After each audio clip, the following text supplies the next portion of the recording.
The evening of June 12, 1994, started like any other Sunday night in the upscale Brentwood neighborhood of Los Angeles.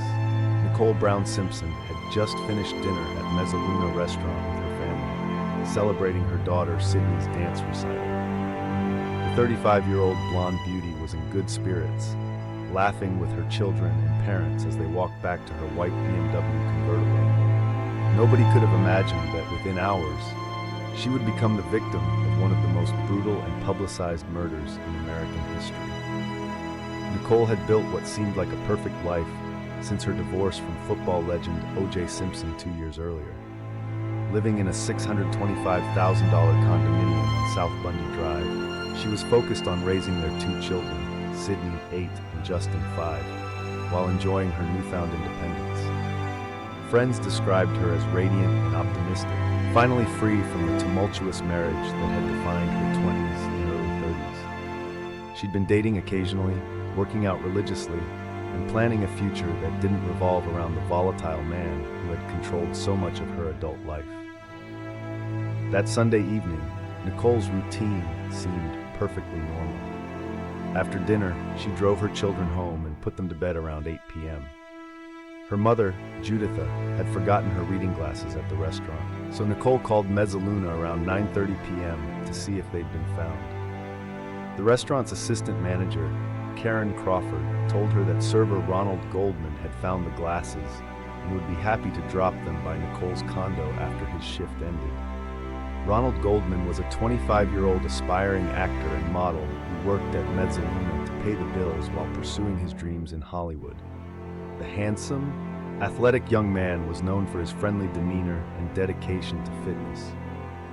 He'd recently started training as a waiter after working in the restaurant's bar area, and his colleagues liked his positive attitude and work ethic. Goldman had no romantic relationship with Nicole. They were merely acquaintances who occasionally chatted when she dined at the restaurant. His offer to return the glasses was simply good customer service, nothing more. The first sign that something was terribly wrong came at 10:15 p.m. when Nicole's neighbor, Pablo Fenves, heard the plaintive wail of a dog barking continuously. The sound was so unusual and persistent that it woke him from sleep. For the next hour, the barking continued without pause, an eerie, mournful sound that seemed to echo through the quiet residential streets. Other neighbors also heard the distressed animal, but in a city where dogs bark regularly, most simply tried to ignore the noise and go back to sleep. By 11:40 p.m., the barking had become impossible to ignore. Stephen Schwab was walking his own dog when he encountered a large, agitated Akita wandering the streets with blood on its paws and legs. The dog seemed desperate, trying to lead Schwab in a specific direction. When Schwab couldn't manage both dogs, neighbor Sukru Bostepe offered to help. The Akita immediately began pulling them toward the Bundy Drive condominiums, becoming increasingly frantic as they approached Nicole's address. What they discovered at 875 South Bundy Drive would haunt them forever. In the small walkway leading to Nicole's front door, two bodies lay in pools of blood. Nicole Brown Simpson was crumpled near the bottom of the steps, her throat slashed so violently that she was nearly decapitated. Her blonde hair was matted with blood, and her white halter top was soaked crimson. Just a few feet away, Ronald Goldman lay against a tree, his body twisted and covered with defensive wounds that told the story of a desperate fight for survival. The scene was horrifically brutal, far beyond anything these quiet neighbors had ever witnessed. Blood was splattered on the walkway, the gate, and the surrounding foliage. Nicole's children were asleep upstairs, completely unaware that their mother lay dead just below their bedrooms. The Akita, Nicole's dog, Kato, had been the only witness to the carnage, and his mournful cries had been an attempt to summon help that came too late. Boss Tepe immediately called 911 at 12:10 a.m. on June 13th. Within minutes, the first LAPD units arrived to find a crime scene that would dominate headlines for the next 2 years. Officers Robert Risket and Miguel Terrazas secured the area, while paramedics confirmed what was already obvious. Both victims were long dead, their bodies already growing cold in the warm Los Angeles night. As news of the murders spread through the police department, one name immediately came to mind: Orenthal James Simpson, Nicole's ex-husband and one of the most famous athletes in American history. The man known to millions as the Juice had a documented history of domestic violence against Nicole, and detectives knew that in murders involving women, the ex-husband or boyfriend is always the first suspect. But O.J. Simpson wasn't just any suspect. He was a beloved cultural icon whose fall from grace would tear apart the racial and social fabric of America. The discovery at Bundy Drive wasn't just a double homicide. It was the beginning of what would become known as the trial of the century, a case that would expose the deep racial divisions in American society and forever change how the public viewed celebrity, justice, and media. In those first horrific moments, as police photographers documented the blood-soaked scene and neighbors whispered in shock, nobody could have predicted that this brutal crime would become a cultural phenomenon that split the nation along racial lines and raised questions about justice that persist to this day. The first LAPD detectives to arrive at the Bundy Drive crime scene knew immediately they were dealing with something extraordinary. Detective Ron Phillips took one look at the victims and the massive amount of blood evidence and called for additional resources. This wasn't just another Los Angeles homicide. The brutality of the attack and the high-profile nature of the victims meant that every aspect of the investigation would be scrutinized by the media and the public. Detective Mark Foreman arrived at the scene around 2 a.m. and quickly took charge of the initial investigation. A 20-year veteran of the force, Foreman was known for his meticulous attention to detail and his aggressive investigative style. As he surveyed the carnage at Bundy Drive, he immediately noticed several crucial pieces of evidence. A black knit cap near the bodies, a single leather glove stained with blood, and what appeared to be drops of blood leading away from the victims toward the back gate of the property. The victims told their own story through their wounds. Nicole's injuries were focused on her neck, a massive gash that had severed her carotid artery and nearly decapitated her. The medical examiner would later determine that she had been attacked from behind and died within seconds. Ronald Goldman's injuries painted a different picture entirely. His body bore over 20 stab wounds, defensive cuts on his hands and arms, and evidence of a prolonged struggle. He had fought valiantly for his life, probably for several minutes, before succumbing to his injuries. As dawn broke over Los Angeles, the investigation expanded to include O.J. Simpson's residence in nearby Rockingham. Detective Foreman, accompanied by detectives Ron Phillips, Tom Lange, and Philip Van Atter, arrived at Simpson's Brentwood mansion around 5 a.m. They claimed they were there to notify him of his ex-wife's death and to check on his welfare, but their real purpose was to look for evidence connecting him to the murders. The Rockingham estate immediately yielded suspicious evidence. Foreman discovered a matching leather glove behind Simpson's guest house, identical to the one found at Bundy Drive. The glove was damp and sticky with what appeared to be blood. Near the front door of the mansion, investigators found additional drops of blood leading from Simpson's white Bronco to his front door. Inside the vehicle, they discovered more blood evidence on the driver's side door and console. Simpson wasn't at home during the early morning search. His housekeeper, Gigi Guarin, informed detectives that he had left for Chicago the previous evening on an 11:45 p.m. flight. When contacted at his Chicago hotel, Simpson's reaction struck investigators as odd. Rather than expressing shock or grief at the news of Nicole's murder, he immediately asked about the welfare of their children and seemed more concerned about getting home quickly than about the details of his ex-wife's death. The evidence collection at both crime scenes was extensive, but would later become controversial. Criminalists from the LAPD's Scientific Investigation Division processed hundreds of items, including blood samples, hair fibers, and fingerprint evidence. The problem was that the investigation was being conducted under intense media pressure, with news crews camping outside both locations and helicopters circling overhead. This circus atmosphere would later lead to accusations of contaminated evidence and sloppy police work. Family and friends of both victims were devastated by the news. Nicole's parents, Lou and Judith Brown, had always harbored concerns about their daughter's relationship with O.J., particularly after incidents of domestic violence that had resulted in police calls and a 1989 plea agreement. They immediately suspected their former son-in-law, but were also terrified of him, knowing his capacity for violence and his powerful connections in the legal and entertainment communities. Ronald Goldman's father, Fred Goldman, was equally devastated, but more vocal in his suspicions. The loss of his son, a young man just beginning his adult life, consumed him with grief and rage. From the beginning, Fred Goldman was convinced that O.J. Simpson had murdered his son, and he would spend the next several years fighting for justice through both criminal and civil courts. The initial theories developed by investigators centered on domestic violence and jealousy. Records showed that Nicole had called 911 on multiple occasions to report threats and physical abuse from O.J., including a terrifying incident on New Year's Day 1989, when police found her hiding in the bushes outside her home, badly beaten and claiming her husband would kill her. The couple's tumultuous relationship had been marked by cycles of violence, reconciliation, and separation that had finally ended in divorce in 1992. Detective Tom Lange, who would become one of the lead investigators on the case, developed a preliminary timeline that seemed to point directly at O.J. Simpson. The murders had occurred around 10:15 p.m., based on the neighbor's testimony about the dogs barking. Simpson had no alibi for that time period, claiming he was at home packing for his Chicago trip.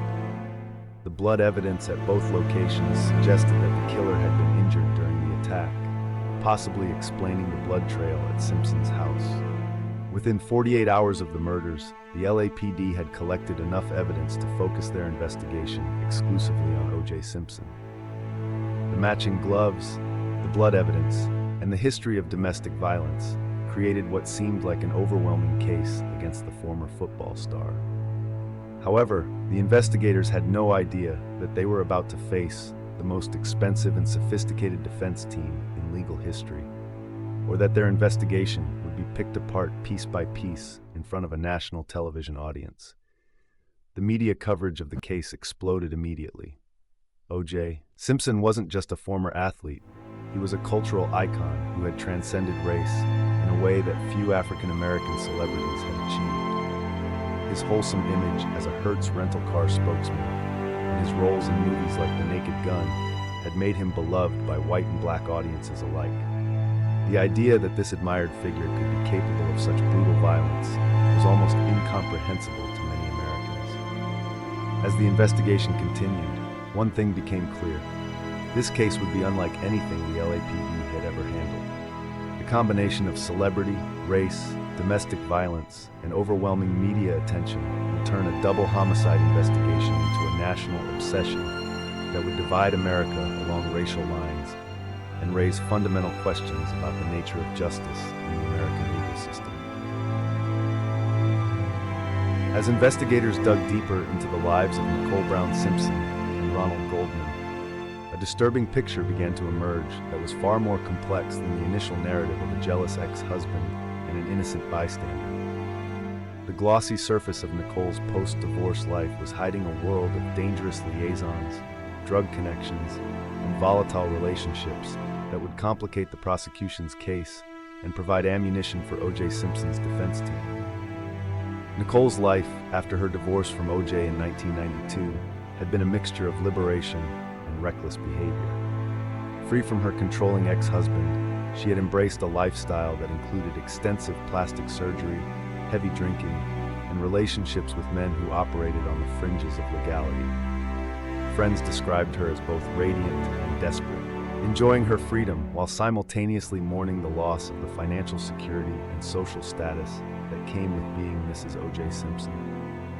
The investigation revealed that Nicole had been involved with a series of men since her divorce, including convicted drug dealer Faye Resnick's boyfriend and several other individuals with criminal backgrounds. Most significantly, she had been dating Marcus Allen, O.J.'s former teammate and close friend, a relationship that had driven Simpson into jealous rages.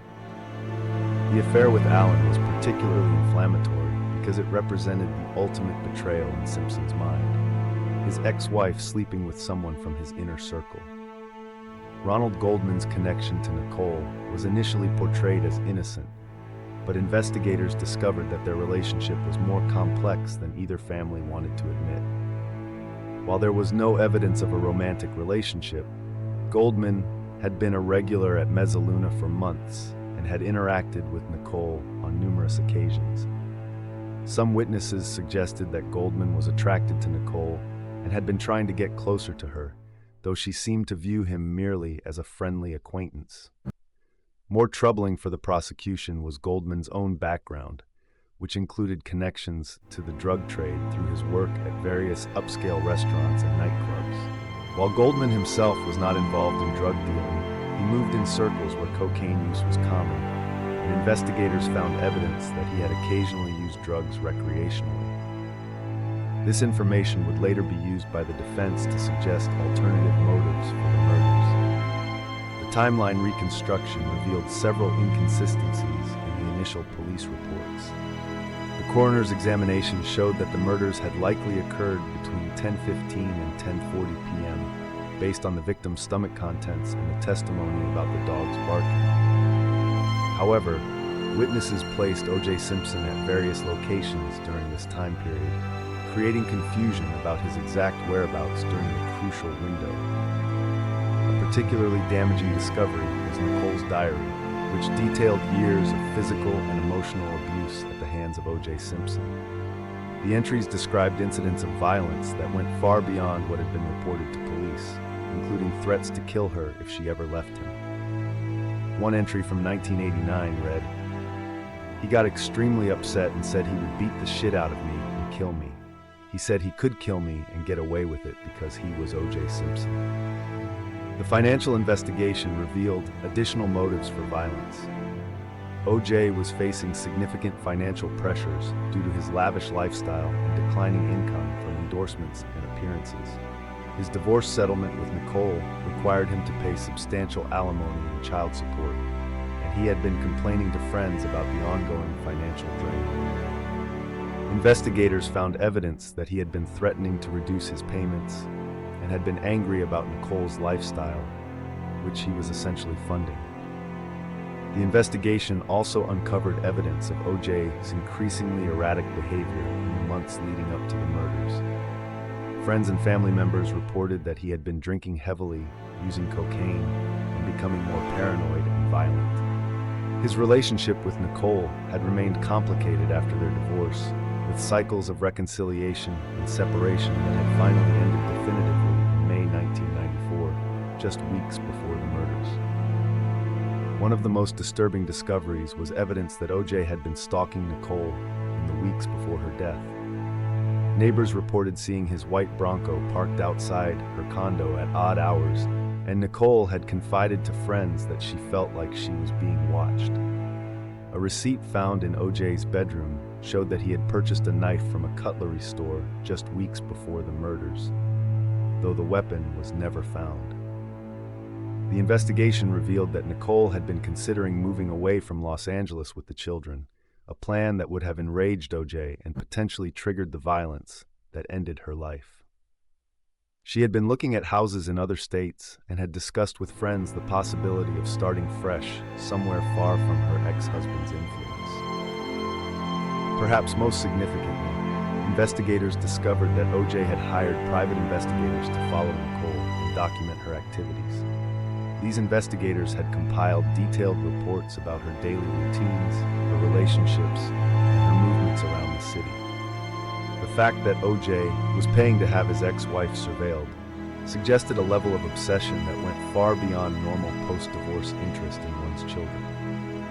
The blood evidence analysis revealed additional troubling details. The DNA testing showed that blood at both crime scenes matched O.J. Simpson's genetic profile, with odds of a random match estimated at less than 1 in 170 million. However, the defense would later argue that this evidence had been planted or contaminated, setting up one of the central battles of the eventual trial. As these dark secrets emerged, the case against O.J. Simpson seemed to strengthen considerably. The combination of physical evidence, documented history of domestic violence, financial motives, and stalking behavior created what prosecutors believed was an overwhelming case for conviction. However, They failed to anticipate how skillfully the defense would exploit the racial dynamics of the case and the mistakes made during the investigation to create reasonable doubt in the minds of the jurors. The revelation of these hidden aspects of the victims' lives also complicated the public perception of the case. Nicole could no longer be portrayed as a simple victim. She became a complex figure whose lifestyle choices would be scrutinized and judged. Ronald Goldman's connection to the restaurant and nightclub scene would be used to suggest alternative theories about the motive for the murders. These complications would prove crucial as the case moved toward what would become the most watched criminal trial in American history. The O.J. Simpson investigation became a textbook example of how a high-profile case can spiral out of control when investigators become tunnel-visioned on a single suspect while ignoring potentially crucial alternative theories. For months, the LAPD pursued dozens of false leads and red herrings that ultimately weakened their case and provided ammunition for Simpson's defense team. One of the most persistent alternative theories centered around Nicole's alleged connections to the drug trade through her friend Faye Resnick. Resnick, a recovering cocaine addict who had been staying with Nicole in the weeks before the murders, had connections to several known drug dealers in the Los Angeles area. The theory suggested that Nicole had been killed because of a drug debt or because she had witnessed something she shouldn't have. Investigators spent weeks following this lead, interviewing dealers and analyzing financial records, but found no concrete evidence linking Nicole to any drug-related crimes.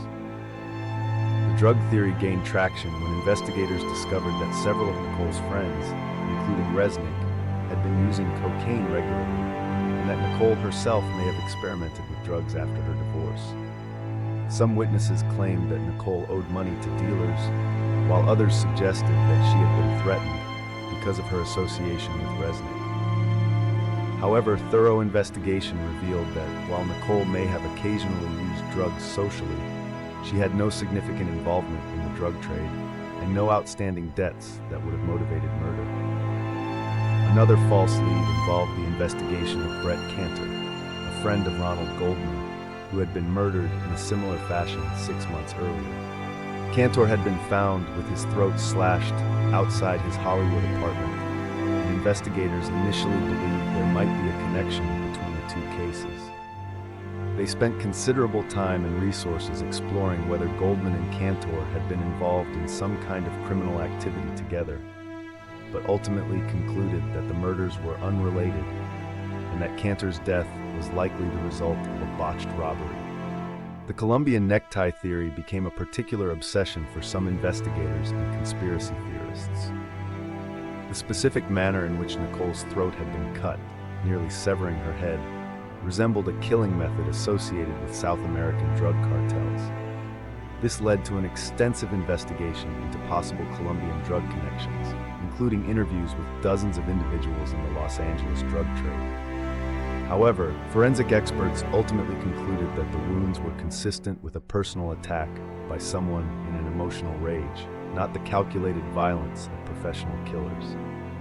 A particularly damaging false lead involved the investigation of Jason Simpson, O.J.'s son from his first marriage. Some investigators became convinced that Jason, who had a history of mental health issues and violent outbursts, might have committed the murders to protect his father's reputation or out of anger toward Nicole. This theory gained momentum when investigators discovered that Jason owned several knives and had been working as a chef at the time of the murders. However, Jason had a solid alibi for the night of the murders, and the theory was eventually abandoned after causing unnecessary trauma to the Simpson family. The investigation also became sidetracked by numerous false confessions and hoax calls. As news of the case spread, hundreds of individuals contacted police claiming to have information about the murders or even confessing to the crimes themselves. Each of these leads had to be investigated and ruled out, consuming valuable time and resources. One particularly elaborate hoax involved a man claiming to be a hitman hired by a mysterious client to kill Nicole, but his story fell apart under scrutiny when investigators discovered he had been in prison at the time of the murders. Media interference created additional problems for the investigation. Reporters and paparazzi were paying sources for information, leading to the circulation of false or exaggerated stories that investigators felt compelled to pursue. One such story involved claims that O.J. had been seen burning clothes in his backyard the night after the murders, but investigation revealed that the supposed witness had fabricated the story to sell it to a tabloid magazine. The racial dynamics of the case led to several misguided investigative directions. Some detectives initially pursued theories that the murders were racially motivated, either by white supremacists targeting the interracial couple or by black militants angry at O.J. for his relationships with white women. These theories were based more on the investigators' own biases than on actual evidence, and they wasted valuable time while potentially contaminating the jury pool with inflammatory racial rhetoric. One of the most costly false leads involved the search for the murder weapon. Despite extensive efforts, including the draining of ponds and the use of metal detectors in parks and golf courses throughout Los Angeles, the knife used in the murders was never found. Investigators pursued hundreds of tips about possible weapon locations, including a bizarre incident where they excavated a backyard in Brentwood based on a psychic's vision.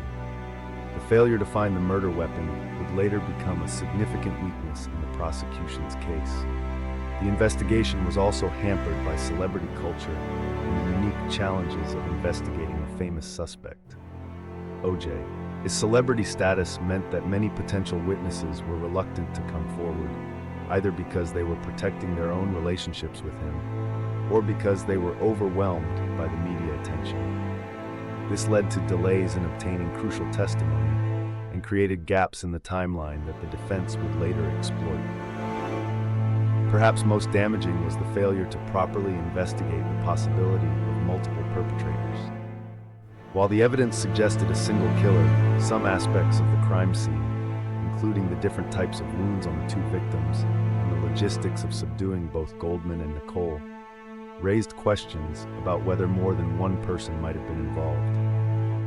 The LAPD's fixation on O.J. as the sole perpetrator meant that they didn't thoroughly explore this possibility, potentially missing crucial evidence. The contamination of the crime scene also created numerous false leads and red herrings.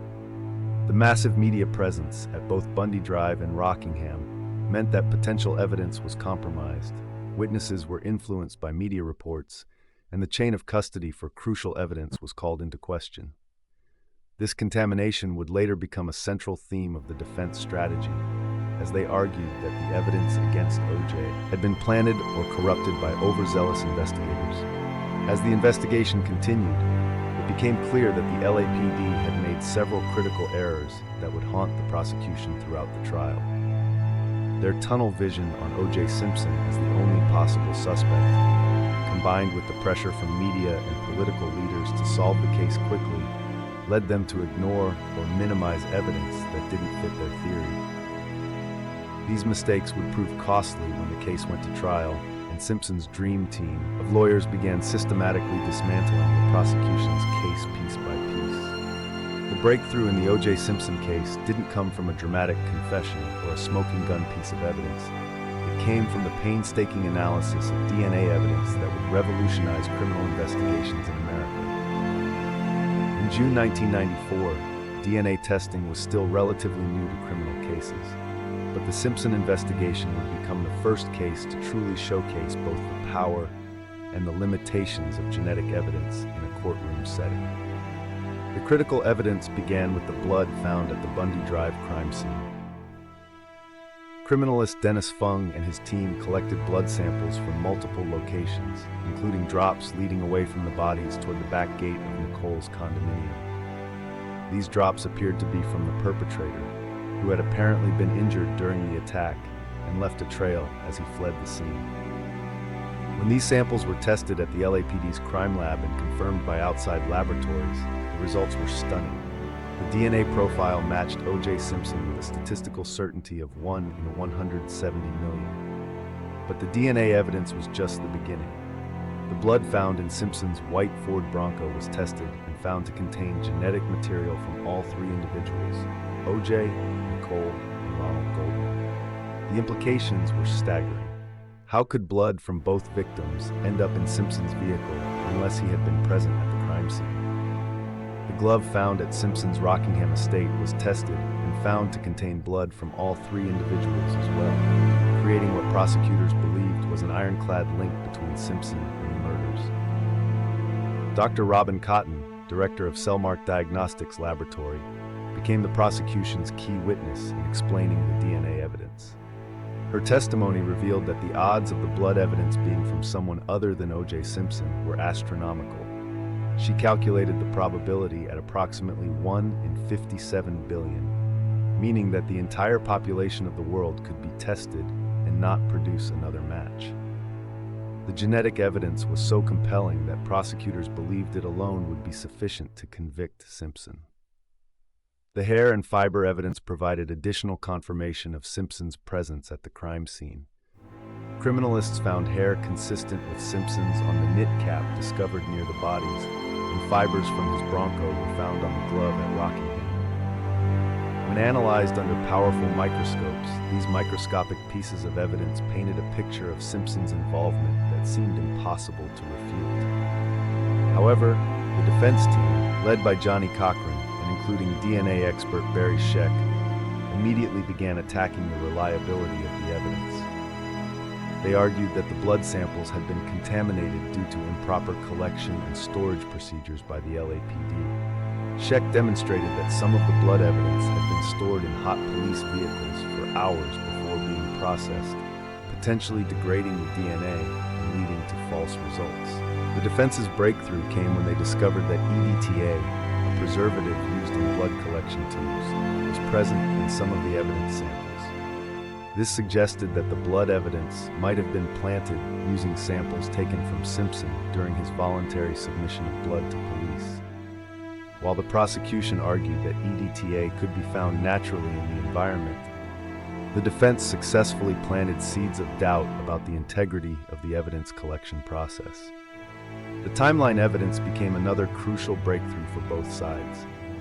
The prosecution used phone records, airline tickets, and witness testimony to construct a detailed timeline of Simpson's movements on the night of the murders.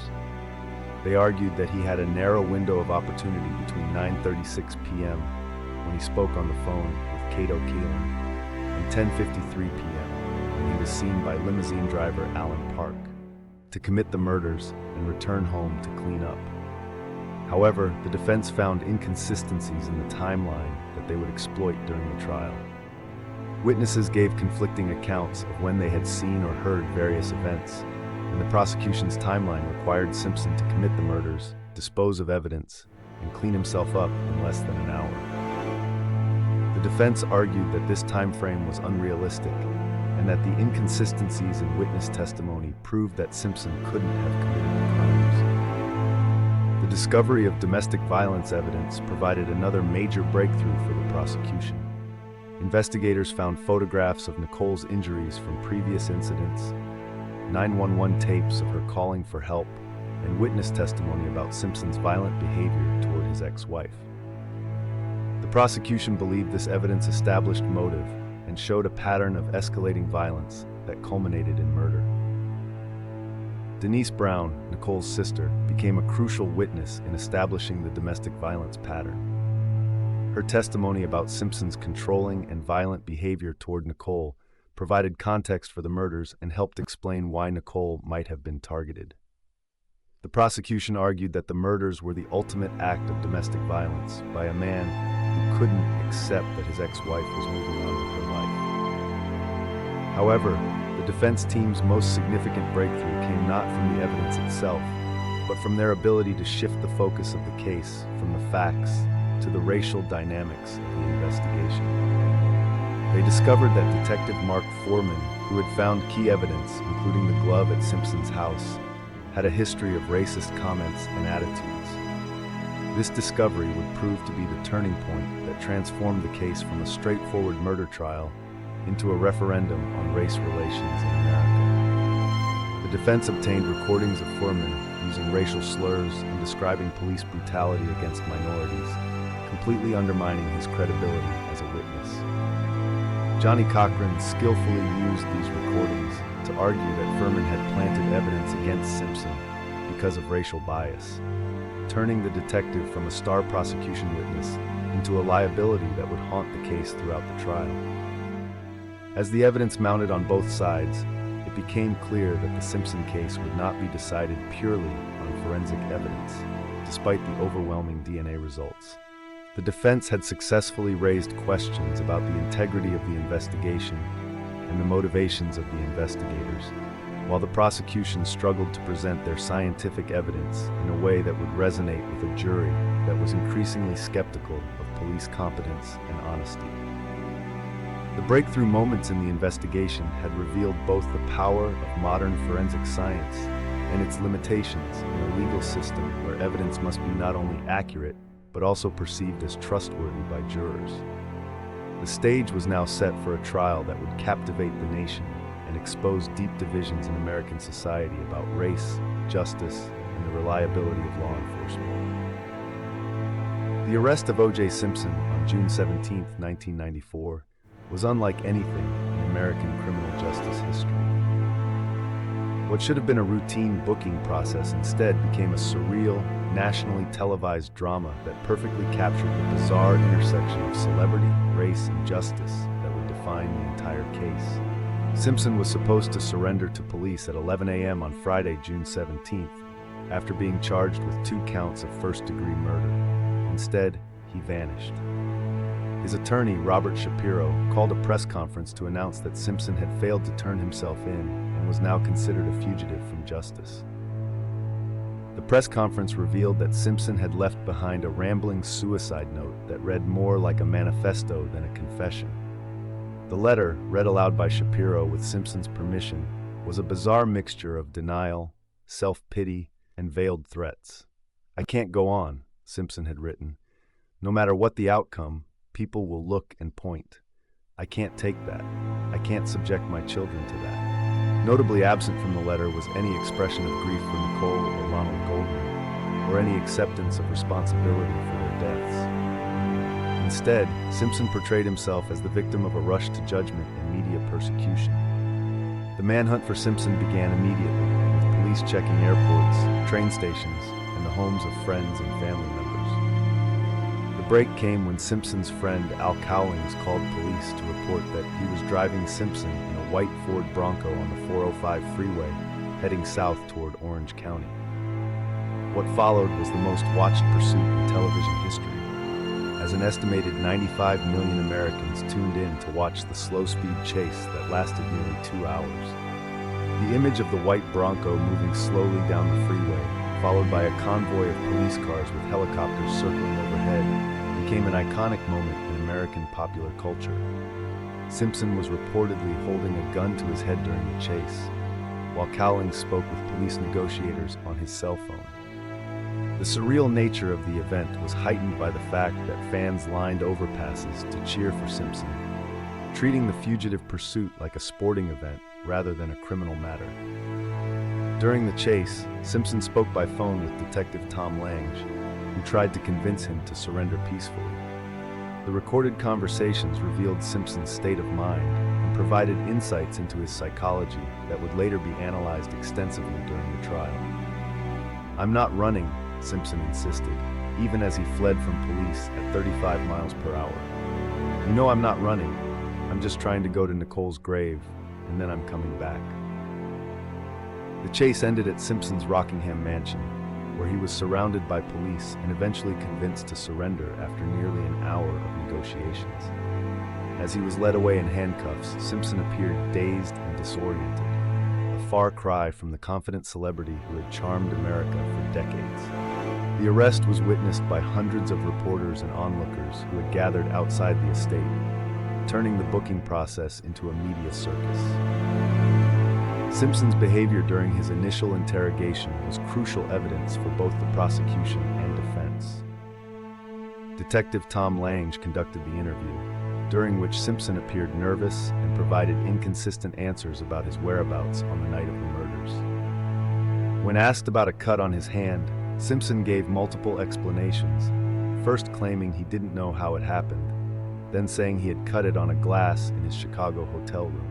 The most damaging moment of the interrogation came when Simpson was asked about his relationship with Nicole. Instead of expressing grief or shock at her death, he seemed more concerned about how the murders would affect him personally. "I loved her. I didn't want to hurt her," he said, using language that prosecutors would later argue sounded more like a confession than a denial. His lack of emotional response to news of Nicole's brutal murder struck investigators as highly suspicious. However, Simpson's defense team would later argue that his behavior was consistent with someone in shock and that the police had violated his rights by questioning him without a lawyer present. They also pointed out that Simpson had voluntarily provided blood samples and had cooperated with the initial investigation, behavior that was inconsistent with guilt. The physical evidence collected from Simpson at the time of his arrest became another crucial element of the case. Photographs showed multiple cuts and scratches on his hands and arms, injuries that the prosecution argued were sustained during the struggle with Ronald Goldman. The defense countered that these were minor injuries that could have been caused by normal activities and that they were inconsistent with the violent struggle that would have been necessary to overpower both victims. Simpson's demeanor during his booking process was captured on videotape and would later be analyzed extensively by both sides. He appeared calm and cooperative, greeting some officers by name and seeming almost relieved to finally be in custody. This behavior supported the defense argument that he was innocent and had nothing to hide, while prosecutors argued that it demonstrated the calculating nature of a man who had planned and executed two murders. The discovery of Simpson's passport, disguise materials, and large amounts of cash in the Bronco during the chase provided additional evidence of consciousness of guilt. Police found nearly $8,000 in cash, a fake beard and mustache, and Simpson's passport, items that prosecutors argued were part of an escape plan. The defense countered that these items had innocent explanations and that Simpson had been distraught rather than planning to flee permanently. The community reaction to Simpson's arrest was immediate and divided along racial lines. In predominantly white neighborhoods, there was relief that the suspected killer had been caught and satisfaction that justice would be served. In black communities, however, many viewed Simpson's arrest with skepticism and saw it as another example of the police rushing to judgment against a successful African-American man. This racial divide would only deepen as the case progressed toward trial. The arrest also revealed the extent to which Simpson had been living in denial about the evidence against him. Friends reported that he had seemed confident that he would never be charged, believing that his celebrity status and expensive legal team would protect him from prosecution. The reality of being fingerprinted, photographed, and placed in a jail cell seemed to shatter this illusion and contributed to his apparent suicide attempt during the chase. Simpson's booking at the Los Angeles County Jail was conducted under extraordinary security measures due to concerns about his safety and the media attention surrounding the case. He was placed in administrative segregation for his own protection, isolated from other inmates who might pose a threat to the high-profile defendant. The jail became a focal point for protesters and supporters, with crowds gathering daily to demonstrate either for or against Simpson. The psychological evaluation conducted after Simpson's arrest provided insights into his mental state, but would not be admissible at trial due to attorney-client privilege. However, sources close to the case suggested that Simpson continued to maintain his innocence, while also expressing fears about his ability to receive a fair trial, given the overwhelming media coverage and public prejudgment of his guilt. The confrontation with Simpson also exposed the inadequacies of the LAPD's handling of high-profile cases. The slow-speed chase had made them look incompetent, while the media circus surrounding the arrest had compromised their ability to maintain the integrity of the investigation. These early missteps would be exploited by the defense team throughout the trial as evidence of police incompetence and potential misconduct. As Simpson sat in his jail cell awaiting trial, the nation was already choosing sides in what would become the most divisive criminal case in American history. The confrontation and arrest had transformed a double murder case into a cultural phenomenon that would expose deep-seated racial tensions and forever change how Americans viewed both celebrity and justice. The stage was now set for a trial that would captivate the world and leave the country more divided than ever. The trial of O.J. Simpson officially began on January 24, 1995, in Judge Lance Ito's courtroom, but the legal proceedings had already been overshadowed by the media spectacle that would define the entire case. What was supposed to be a straightforward murder trial instead became a months-long examination of race, celebrity, and the American justice system, broadcast live to millions of viewers who became obsessed with every detail of the proceedings. The prosecution team, led by Marcia Clark and Christopher Darden, faced the daunting task of presenting what they believed was an overwhelming case against Simpson. Their strategy was to focus on the physical evidence, the DNA blood evidence, the matching gloves, the hair and fiber evidence, while also establishing motive through the history of domestic violence. Clark's opening statement was methodical and confident, laying out a timeline that placed Simpson at the scene of the crimes with both motive and opportunity to commit murder. The prosecution's presentation of the DNA evidence was supposed to be the centerpiece of their case. Dr. Robin Cotton from Cellmark Diagnostics testified about the astronomical odds against the blood evidence belonging to anyone other than Simpson, while other experts explained the hair and fiber evidence that linked him to both crime scenes. However, the presentation was dry and technical, failing to capture the jury's attention or imagination in the way that the defense's theatrical presentations would. The domestic violence evidence was presented through a parade of witnesses who testified about Simpson's controlling and violent behavior toward Nicole. Denise Brown, Nicole's sister, gave emotional testimony about Simpson's abuse, while 911 tapes of Nicole's desperate calls for help were played for the jury. The prosecution believed this evidence established both motive and pattern, showing that the murders were the culmination of years of escalating domestic violence.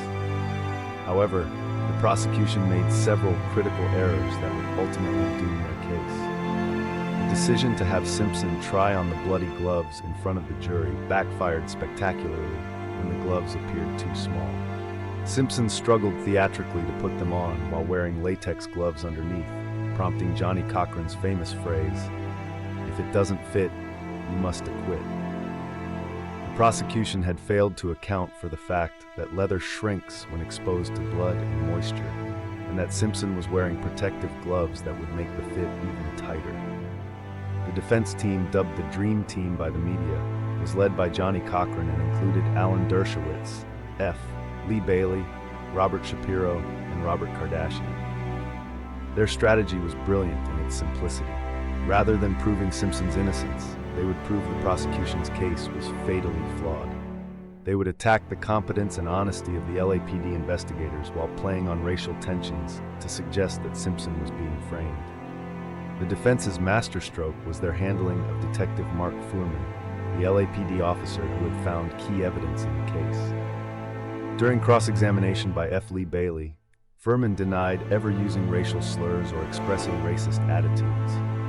However, the defense then produced recordings of Fuhrman using the N-word repeatedly and describing police brutality against minorities. The tapes, recorded by aspiring screenwriter Laura McKinney, completely destroyed Fuhrman's credibility and allowed the defense to argue that he had planted evidence against Simpson.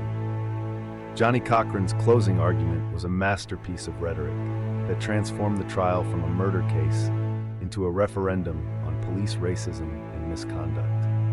He compared Fuhrman to Adolf Hitler and argued that acquitting Simpson would send a message that police frame-ups would not be tolerated. His presentation was emotional and powerful, connecting with the predominantly African-American jury in a way that the prosecution's technical evidence had failed to do. The jury deliberation lasted only 4 hours, an extraordinarily short time for such a complex case, with months of testimony and hundreds of pieces of evidence. When the jury returned to announce their verdict on October 3, 1995, an estimated 150 million Americans stopped what they were doing to watch the announcement. The tension in the courtroom was palpable as the foreman read the verdict, not guilty on all charges. The The reaction to the verdict split America along racial lines in a way that few events in recent history had achieved. In black communities across the country, there was celebration and vindication. Finally, a successful African-American man had beaten a system that many believed was designed to destroy black success. In white communities, there was shock and anger that what seemed like overwhelming evidence of guilt had been ignored by a jury that many believed had been motivated by racial solidarity rather than facts. The acquittal was seen by many legal experts as a result of the prosecution's tactical errors, combined with the defense's brilliant exploitation of racial tensions and police misconduct. The case had become less about Simpson's guilt or innocence, and more about broader issues of race and justice in America. The jury had sent a message that they would not convict a black defendant based on evidence collected by racist police officers, regardless of how compelling that evidence might be. Judge Ito's management of the trial was widely criticized for allowing the proceedings to become a media circus rather than maintaining courtroom discipline. His decision to allow cameras in the courtroom had turned the trial into entertainment, while his failure to control the attorney's theatrical presentations had undermined the dignity of the judicial process. The aftermath of the verdict was immediate and long-lasting. Simpson was free, but his reputation was permanently destroyed. Many of his former friends and supporters abandoned him, and his ability to earn money through endorsements and appearances was severely limited. The victory was Pyrrhic. He had avoided prison, but had lost everything that had made his life worth living. For the families of the victims, the verdict was devastating. Fred Goldman and the Brown family were left without justice for their murdered loved ones, forced to watch Simpson walk free despite what they believed was overwhelming evidence of his guilt. Their pain was compounded by the celebratory reaction in much of the black community, which seemed to minimize the deaths of Nicole and Ronald Goldman. The trial had lasting effects on the American legal system, leading to reforms in how DNA evidence is collected and presented, and changes in how domestic violence cases are prosecuted. It also marked a turning point in race relations, exposing deep divisions that many Americans had believed were healing. The O.J. Simpson trial proved that in America, justice is not colorblind, and that race remains a powerful force in how evidence is interpreted and verdicts are reached. The O.J. Simpson verdict didn't just end a trial. It exposed a racial divide in America so profound that it continues to influence discussions about justice, law enforcement, and celebrity more than 25 years later. The image of black Americans celebrating while white Americans watched in stunned disbelief became an iconic representation of how differently the two communities viewed the same evidence, the same system, and the same concept of justice. The immediate aftermath of the verdict revealed the depth of racial polarization in American society. Polls conducted immediately after the acquittal showed that 85% of white Americans believed Simpson was guilty, while 70% of black Americans believed he was innocent. These weren't just differences of opinion about evidence.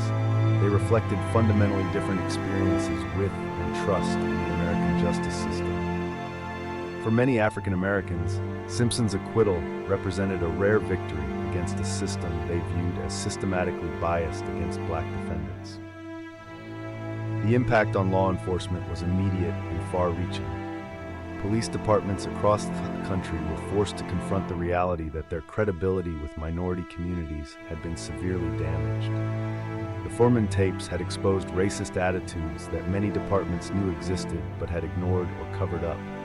New training programs were implemented to address racial bias, and evidence collection procedures were overhauled to prevent the kind of contamination issues that had plagued the Simpson case. The legal profession underwent its own reckoning after the trial. The case demonstrated the power of skilled defense attorneys to neutralize even overwhelming physical evidence through strategic presentation and jury manipulation.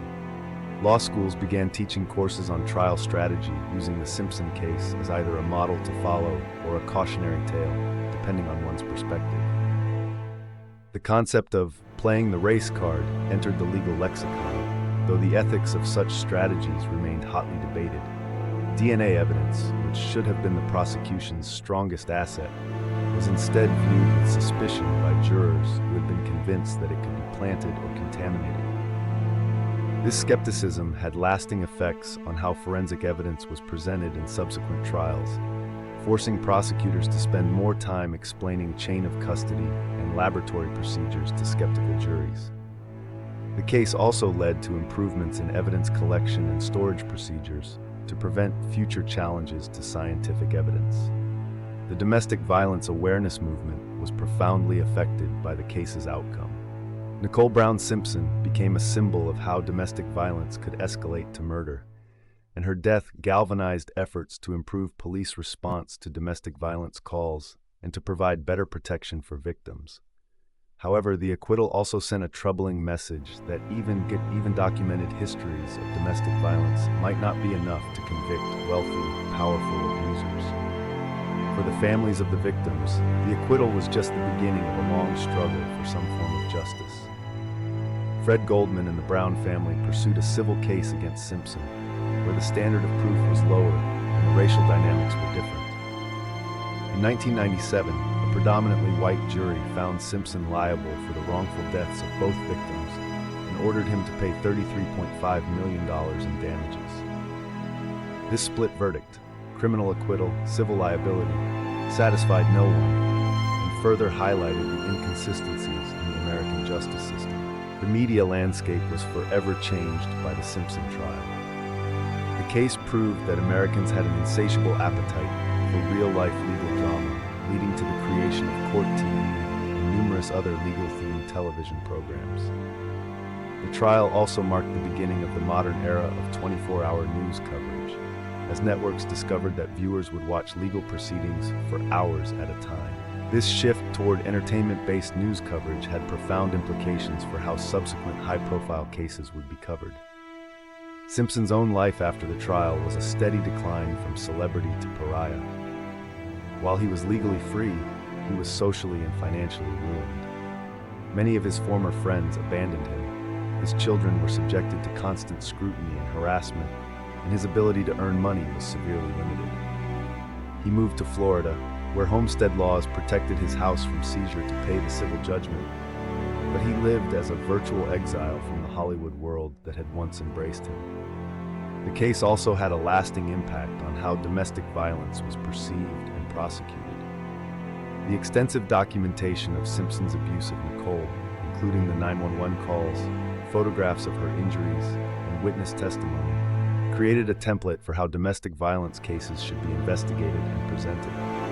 However, the acquittal also demonstrated how difficult it could be to convict abusers, even with substantial evidence, particularly when other factors like race or celebrity were involved. The Simpson case became a cultural touchstone that continued to generate books, documentaries, and dramatic recreations decades after the trial ended. The 2016 FX series The People v. O.J. Simpson introduced the case to a new generation and sparked renewed debate about the verdict and its implications. Each new treatment of the case reflected contemporary concerns about race, justice, and celebrity, showing how the fundamental issues raised by the trial remained relevant.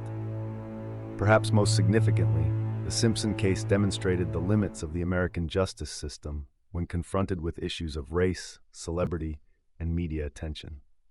The trial showed that evidence alone was not enough to guarantee conviction, and that factors outside the courtroom, historical injustices, racial bias, media coverage, and skillful legal representation, could be just as important as DNA and fingerprints in determining outcomes. The lasting questions raised by the Simpson case continue to resonate today.